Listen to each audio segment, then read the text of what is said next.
Welcome back to Terror by the Bay. I'm David. Where's JD Vance? Since the election has gone on, we've been hearing about Trump. We've been hearing about Elon Musk. We've been hearing about Trump's wackadoodle cabinet picks. But you haven't heard anything from JD Vance. Although he was in the news today, but maybe not for the reasons that they want. Grace Chong, who's the COO and CFO of Steve Bannon's War Room, posted on Twitter Tuesday morning, that's today, I record this at 9:30 at night, Tuesday night, Pacific time, that JD Vance and Marco Rubio should show up and do your freaking job. What's the job? Basically, Biden and the Democrats are trying to get as many federal judges approved as possible, much like the Republicans did during the Trump administration. And then a little after Grace Chong posted this up, Donald Trump put a similar post up on Truth Social. The Democrats are trying to stack the courts with radical left judges on their way out the door. Republican senators need to show up and hold the line. No more judges confirmed before Inauguration Day. However, nobody got the memo out to Vance. Vance's response on Twitter was, Grace Chong is a mouth-breathing imbecile who attacks those of us in a fight rather than make herself useful. If I had showed up to the vote in question, the nominee would have succeeded 49-46 rather than 49-45. If every Republican had showed up, John Fetterman would have come in and the Democrats still would have gotten their nominee across. I tend to think it's more important to get an FBI director who will dismantle the deep state than it is for Republicans to lose a vote 49-46 rather than 49-45. Which is, he wrote, also casually burying the news that the Trump administration will try and kick out Christopher Wray long before his term is up. Within an hour, both Chong and Vance had deleted their posts. But at that point, it's already out there. People have screen captured it, and it just shows more of the chaos, dysfunction, and lack of communication and coordination with this Trump campaign. It's just zany. So let's look at the energy of JD Vance right now. Because, again, it's the Trump and Elon Musk show, and JD Vance is missing in action. So, for entertainment purposes only, where's JD? Foundation of the reading is the Two of Wands. There's planning being done. It's almost like JD Vance isn't part of the planning, but that's not surprising. Keep a pin in this one, because one of the things I've teased is that I could see Trump eyeballing Vance, knowing that Vance is going to 25th Amendment him the first chance Vance gets. As long as Trump is playing ball with the Heritage Foundation, everything should be fine. But I don't think he trusts JD Vance. JD Vance has got too much ambition, and his morals and ethics are flexible. So, there's planning going on. JD's missing in action. There's planning. Now, you could just say that's part of JD Vance trying to get interview FBI directors. Crossed with the Magician. People are creating things. There's plans and creations. Also planning and illusions, and the Justice card underneath it. All right. Where are we going with JD Vance here? But let's keep going. I'm not quite sure. There's a lot of possibilities. I'll talk your ear off. I'm just going to throw the cards and piece together this story here. Queen of Wands taking action. Celebration. Come on in. Or leave, Judgment, and the Ace of Cups. How interesting. It would be humorous if JD Vance knows the election was stolen and he's worried about the law coming after him.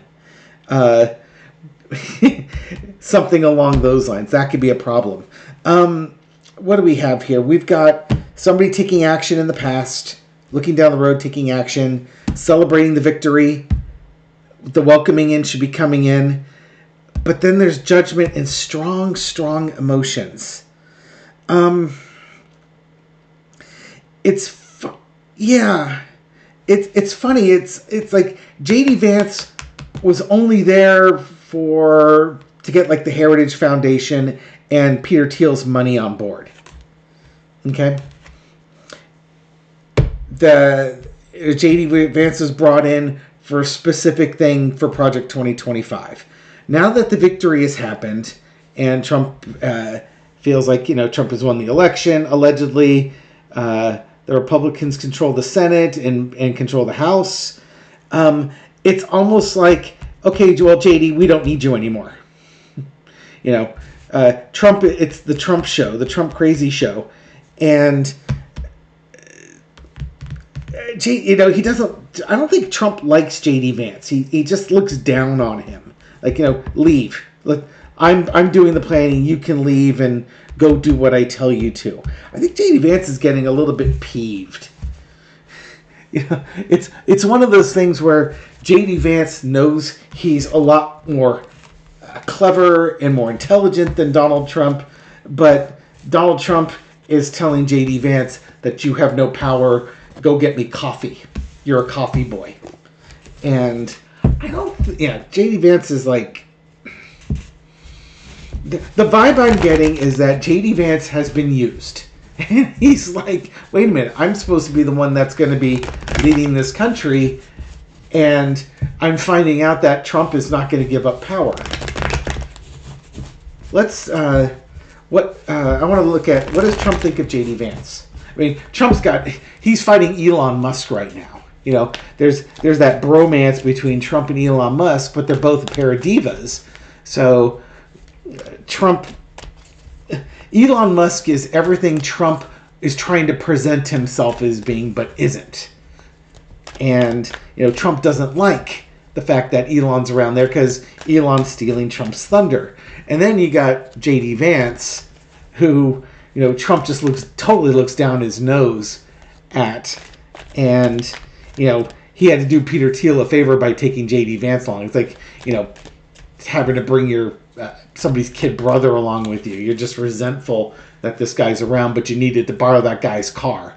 The only way you could get it was to take his brother to swim practice or something. What does Trump think of JD Vance? Knight of Swords. I don't think he thinks of JD Vance as being reckless and charging in things quickly. No, there's an urgency that's coming on here, and a burden. Yeah, okay. Basically, Trump had to take JD Vance in. He had to make a decision quickly because he had to basically bear this burden because he wanted the money and he needed the money.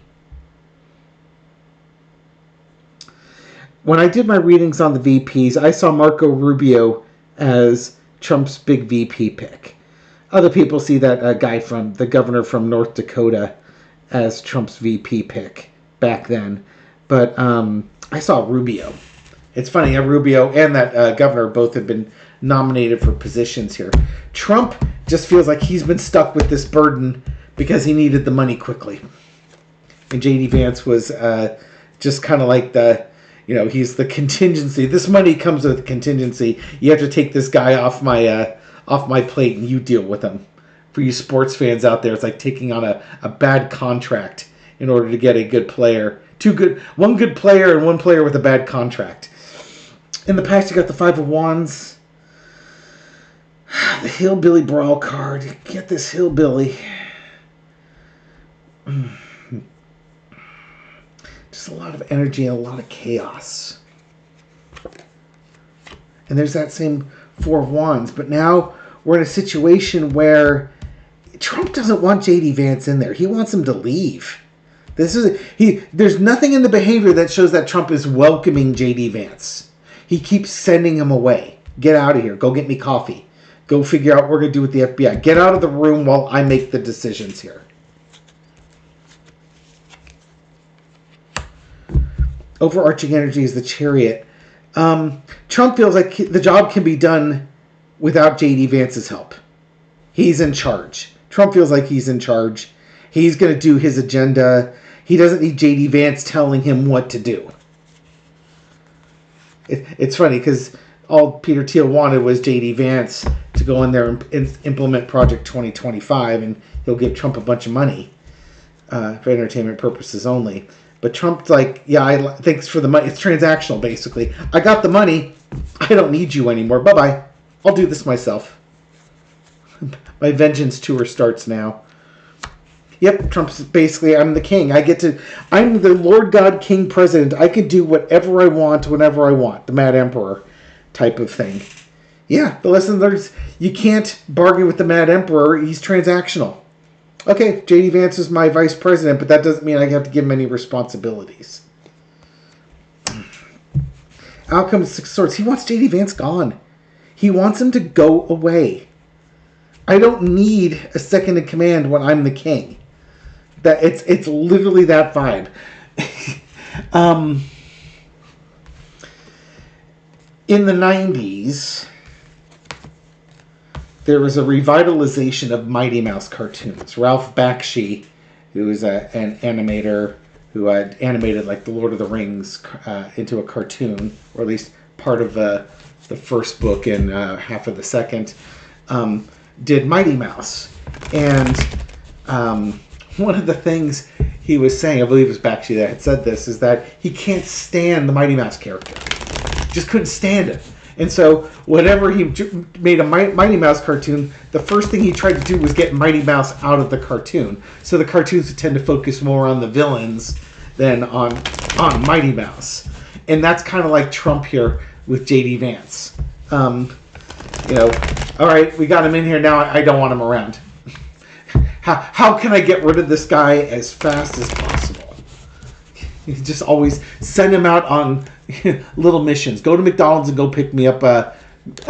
Go pick up lunch for everybody in this room. Literally, I think he's turning him into a coffee boy, an errand boy.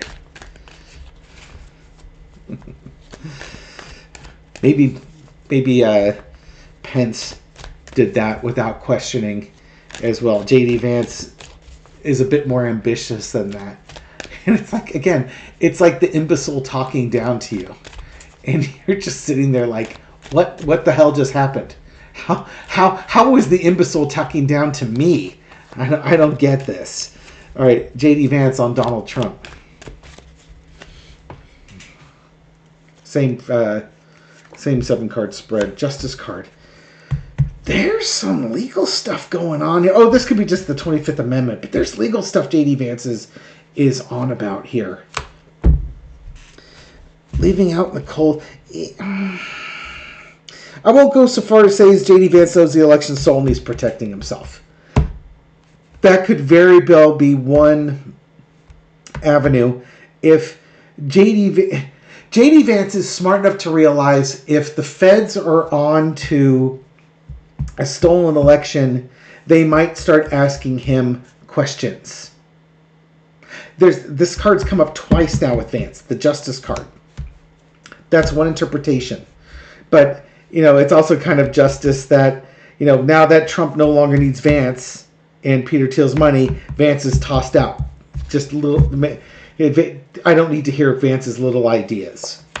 We have the King of Swords in the past, agreements currently, 9 of Swords on the overarching decisions to be made, and the Magician. There's that Magician card again. All right, I'm going to read this both two ways. One is JD Vance this is your just desserts. You should have known. Trump's transactional. You're small potatoes now. In the past King of Swords, you were a senator. You had a reputation. You got selected, and you were somber, I'm going to do this deal. Current situation is well, you agreed to it. You agreed to have Trump as your boss, and congratulations, you've got the nightmare boss from hell. Good job. Now you've got a decision to make. How do you present yourself to people? How do you do something to make yourself relevant? That's kind of the vibe that JD Vance has with Donald Trump. Is he's trying to figure out how to make himself relevant. Now, the other part that keeps coming up that's exciting me, because I've seen this card and this card, is that if this election was stolen and the Justice Department looking into the stolen election, JD Vance might be able to offer up something that protects himself. Here's your Jack Smith card, Department of Justice, looking into election shenanigans. And it could be that they approach JD Vance and say, hey, we have some questions here. And now Vance is stressing out because he's seeing where the investigation is going. And he knows that they're going to find stuff. Not everything got covered up. And now JD Vance has a decision he needs to make. What is he going to do? What major decision is he going to come across here with stolen elections and his role in it? Can you imagine if the VP-elect rolled on the president-elect and explained the election hacking scheme in turn for not being prosecuted? That would be astounding. Now, will MAGA believe it? No. But how much closer can you get than having your own vice president say, yeah, Trump and Elon did this. The fix was in. That would be an amazing feather in the Fed's caps. All right. What's going to happen with Trump and JD Vance in the future? If we were to look at their relationship a year from now, what can you tell me about Trump and JD Vance? Just a little four-carder.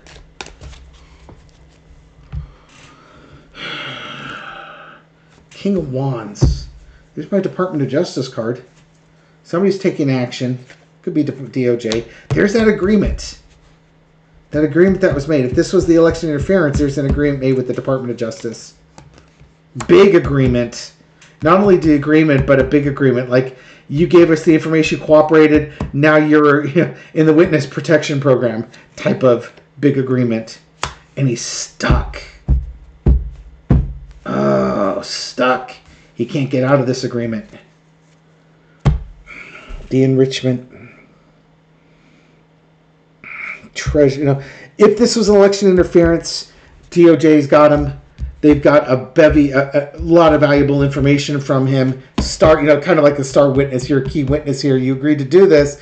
If you lie, if you commit perjury, you're going to prison for a while. That would be one way to interpret this. If we were looking at it just from a not being optimistic that JD Vance would actually follow the law, he might to protect himself, then what this might be is JD Vance is trying to call the shots here. That this would be one of those things where he's offering up a 25th Amendment and pardon for offering up a pardon for Donald Trump. And the thing is, he wants Donald Trump to accept it, but if Donald Trump doesn't accept it, Donald Trump would ask him for his resignation. Type of vibe. I'm cautiously optimistic right now that as the